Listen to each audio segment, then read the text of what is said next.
50-50 or 100% don't change the fact that he's a man that's taking care of his responsibilities and his family. And then y'all sitting here talking about y'all want somebody to do some 100%. I know I have a good man, and he is worth me paying 50%. I want to say something, and I know some of y'all might feel away, get mad at me. Men have always been the prize. Most things are marketed to women. It's because women are impressionable. If you want to make money, talk to women, right? If you want to sell a book, sell it to women, right? If you want to sell a lifestyle, a dream, a fantasy, target women.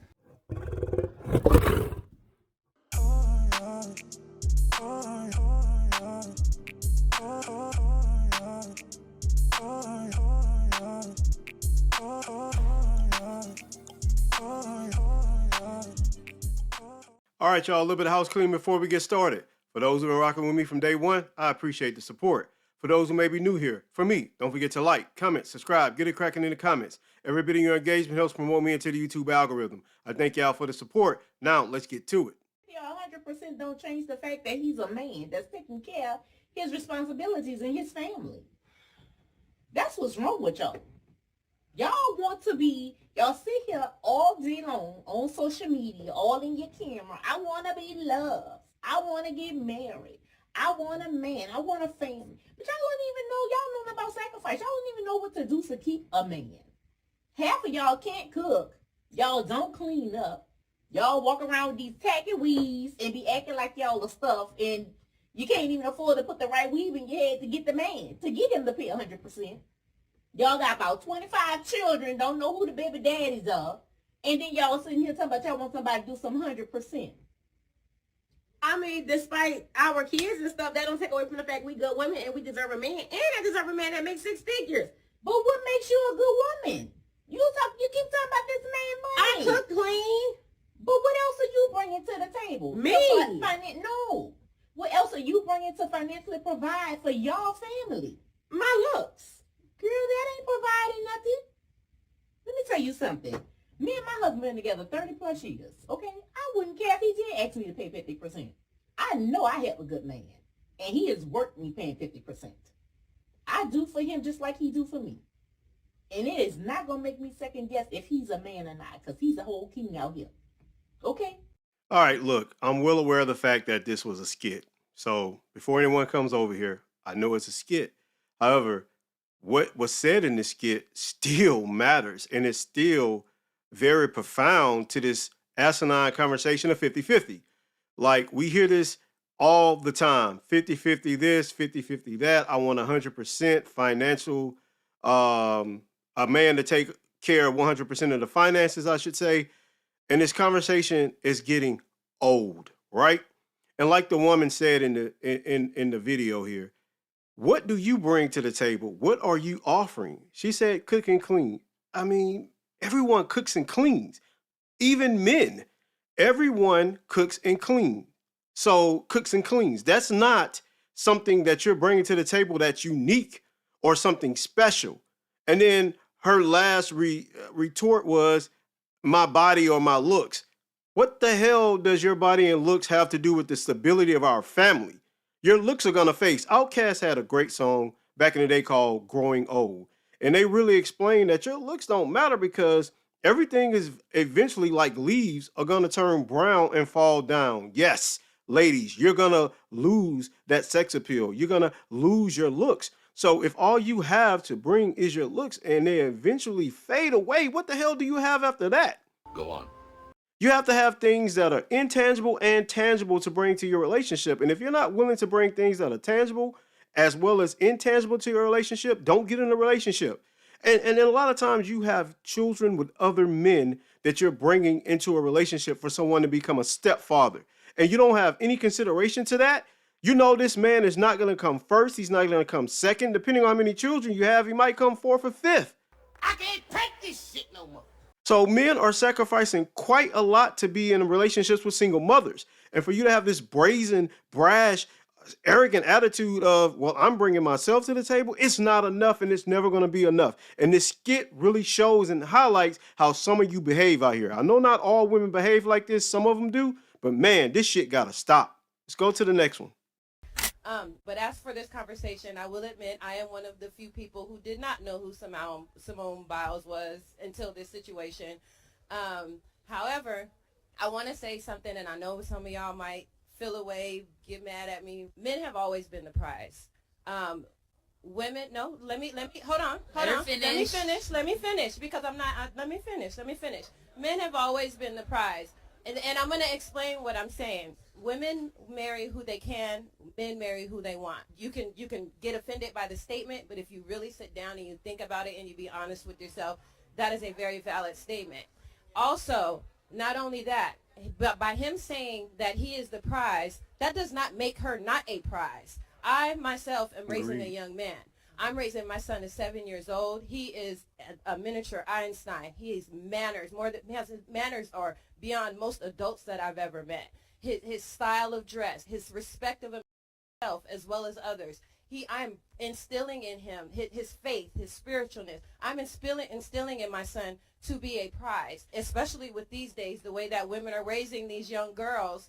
And it's unfortunate, but and also the numbers, it's always been since the beginning of time, women will fight over a man, you know what I'm saying? But they'll accept, but at the same time, they're going to accept, like back in the traditional days, that as long as the house is taken care of and he pays all the bills, he can have those 2-3 families up the street. You know what I'm saying? Men have always been the prize. We have gotten to a point where we disrespect our men so much. I worry so much about what the world is going to look like when my son becomes of age to date and to court and to marry, because I will never let any of your daughters tell my son that he is not the prize. That will never be a thing. And if you have sons, nephews, whatever the godchildren, you should not ever tell your son, oh, she is a. Do you guys see what type of young girls are being raised? So you're telling these young girls that they're a prize over the son that you're putting your time, that you're actually the man who's supposed to be the provider that you guys are looking for, the man who's supposed to be the protector that you guys are looking for, and you just want to sit back and live a soft life. He's not the prize. That will never make sense to me. Look, I'm gonna say this. I ran across this video about 1.5 years ago. I didn't cover it at the time because I was on hiatus from my channel. And I wanted to circle back to it.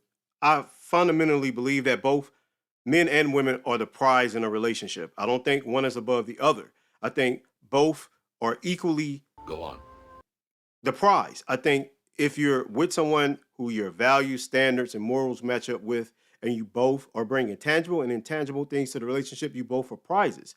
Now, I get what this woman is saying, because I know we live in times right now where a lot of young girls are being influenced and raised to have hot girl summers. They're promiscuous. They're running around here doing whatever they want.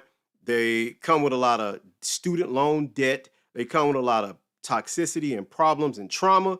And to simply say that they're a prize because they have a vagina is inaccurate, incorrect, and wrong.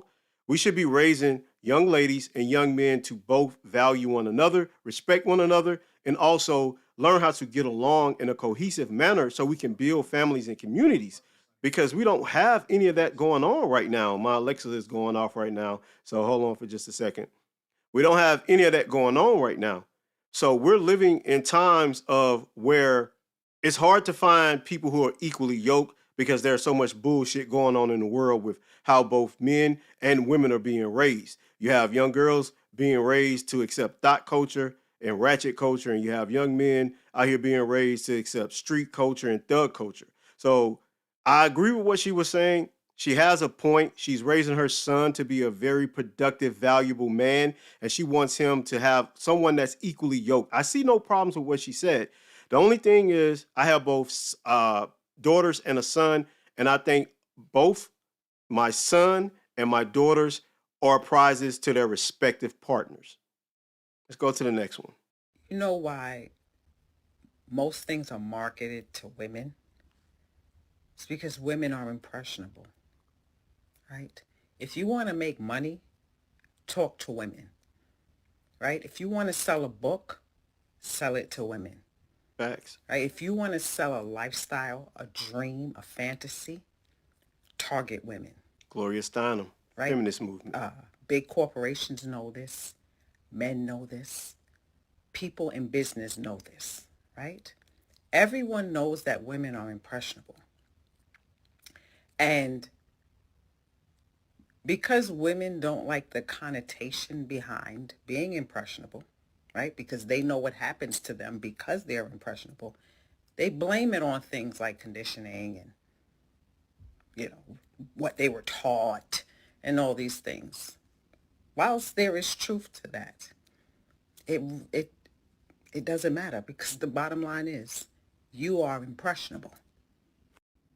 How you create change in your life is by dealing with what is. Women spend a lot of time talking about why they are the way that they are. Women have all this information and knowledge about why women are the way that they are, why men are the way that they are, but you can't seem to create the change you want. So what's the point of knowing why you are the way that you are if you're going to do nothing with it but talk about why you are the way that you are? And there are so many women in the comments talking about their experiences with women who are like this, which most women are like this. Most of you are impressionable and can be led and controlled in any way the person with more power wants to lead and control you in. And there are always women who go against what's being said. Now, not that you have to agree with what's being said, but if 100 people are saying the same thing about women, then 100 people cannot be wrong, right? Right. And that's women's issue, right? The fact that they want to fight against what is because they don't like it, not because it's not true. Right? And so this is why I tell women, I don't argue with women and I don't argue in women. Arguing in women, women have their special code of going around and around in circles, arguing over dumb shit that really doesn't matter and it doesn't get to the point that we are trying to make. I'm not going to allow women to drag me along in their bullshit, right? So I don't engage. Look, this is one of my favorite content creators on TikTok, Rich Red Witch Teens. I'll probably tag her in the description when I post this video up, but she is a fantastic orator, man. Like, this lady absolutely gets it. Like, she understands both men and women on levels that most people can't even begin to comprehend. Like, she rarely misses, if she misses at all. And in this particular post, she dropped nothing but jewels. I had to cut it because it was very long.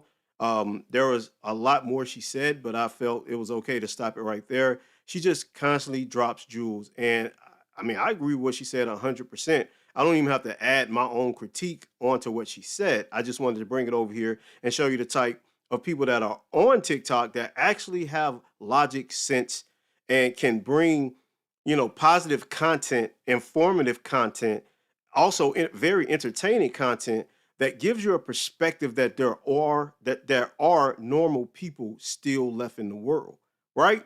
Like, it's refreshing. It's a breath of fresh air to hear someone speak pragmatically, especially to see a woman speak in such a manner that leaves no room for crumbs for anyone, including myself, to even come behind her and add on to it. I don't have anything to add on to what she just said. It was profound. It was dope as hell.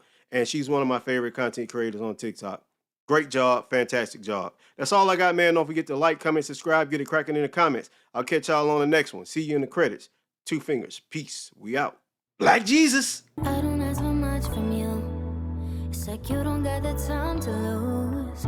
Made me feel like I'm a burden when I tell you how I'm hurting. No, you just say you're sorry to say you did. I ain't over it. So let me take my time and talk my shit till I'm over it. Ooh, if you don't want the hate, you should act right. I'll be talking about you in a past time when you say